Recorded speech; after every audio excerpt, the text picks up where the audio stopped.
the phylum Labyrinthomorpha. So first, phylum Labyrinthomorpha or organism under the phylum Labyrinthomorpha are free living organisms.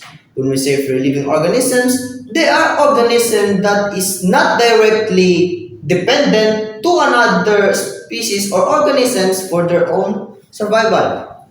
Now let's talk about their characteristic. Phylum Labyrinthomorpha is a very small phylum, or we can say that it is the smallest phylum. They are a very microscopic organisms.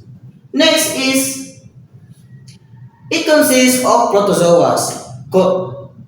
Organisms under the phylum Labyrinthomorpha consist of protozoa. When we say of protozoas, it is the organism or a microscopic organism that is unicellular or having a unicellular eukaryotes and also have a complex internal structure and carry out complex metabolic process.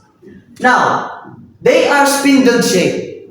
When we say spindle shaped, it is the organism or spindle shaped organism is organisms having a wide in the middle and tapering at both ends. Take a look at this picture. This organism is an example of a spindle-shaped organism. It has the wide in the middle and at both ends it narrowed. Next is, they are non-amoeboid. When we say non-amoeboid, or let's first define what is amoeboid. Amoeba.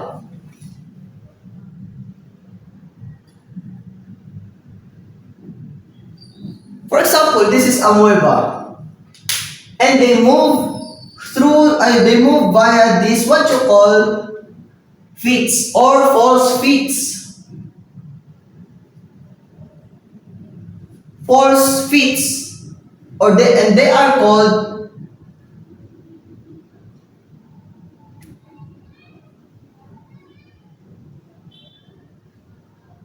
pseudopods. They are called pseudopods. So amoebas move via this what you call pseudopods or false feet. But organisms under the phylum Labyrinthomorpha don't use this. They are not using these false feet. They are not like amoebas, although they are protists, but they are not moving like an amoeba. They move like this.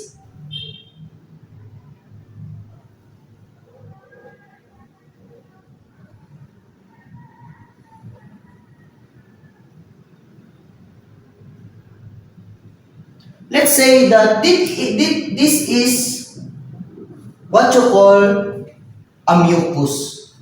They move via gliding motion on mucus tract.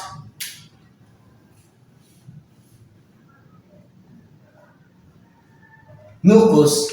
They move through this mucus for them to move forward. They don't use this what you call pseudopods, but instead they use this kind of mucus for them to move forward. Next one is, most members are marine. When we say marine, they can only be found in marine places or what you call watery places. Next one, they are saprozoic or parasitic on algae or seagrass. When we say saprozoic organisms are organisms that is feeding on dead organic matter, whether it is plant or animals. If it is dead, then these organisms or saprozoic organisms can feed on them. Then organisms under the phylum Labyrinthomorphas are also a parasites, a parasite on algae and seagrasses.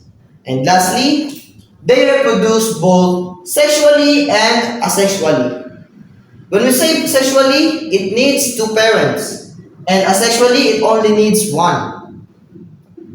Asexual reproduction can reproduce offspring even it only has one parent, and it can reproduce an offspring that is unidentical to her or to a parent.